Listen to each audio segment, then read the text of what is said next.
මුලින්ම ප්‍රීසයිස් කාන්තා කොට කලිසමක් සඳහා 60 පළල රෙදි කොටසක් භාවිතා කරන්න. ඔබට මේ පෙනෙන ආකාරයට රෙදි කොටස 4ට නමා ගන්න. බලවාටි දෙක එක පැත්තකට සිටිනසේ සහ නැමුම් වාටි එක පැත්තකට සිටිනසේ. උස අඟල් 22යි. පළල අඟල් 15යි. දැන් බලවාටියේ ඉඳලා තමන්ගේ පැත්තට අඟල් 3ක් ලකුණු කරලා එතන ඉඳලා පහළට අඟල් 13.5ක් ලකුණු කරන්න. එතන ඉඳලා බලවාටියේ පැත්තට අඟල් 3ක් ලකුණු කරන්න. ඒ ලක්ෂ ටික යා කරගන්න. පසුව කවාකාර හැඩයෙන් සිට ඉහළට අඟලක් ලකුණු කරලා එතන කවාකාර විදියට ඇඳගන්න.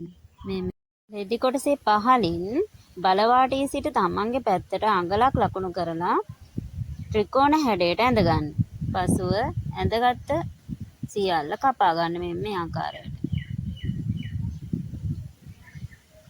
කවාකාර හැඩය හරියටම කපා ගන්න. එතන තමා කලිසමේ ප්‍රධාන තැන.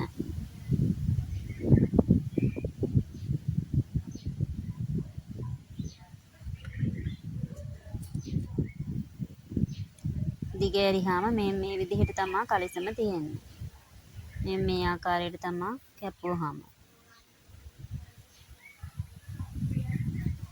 දැන් මසා ගන්න.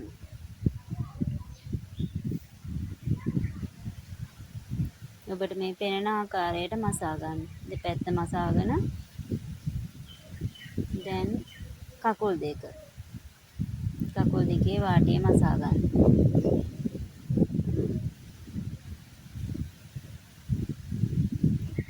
පසුව ඉලාස්ටික් එක දාන්න අඟලක විතර වාටියක් මසා ගන්න. ඔබට පේනවනේ මේ ආකාරයට මසා ගන්න. දැන් ඉලාස්ටික් එක වාටිය දිගේ යවාගෙන මතක ඇතුව දෙපැත්තටම කටු ගසා ගන්න.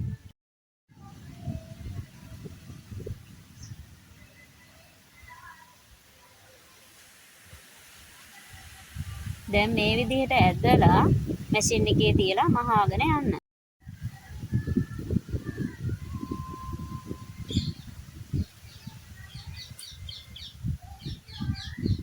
දැන් ඉලාස්ටික් එක දාගන්න අපි ඉතුරු කරපු කොටස එකට තියලා මසා ගන්න.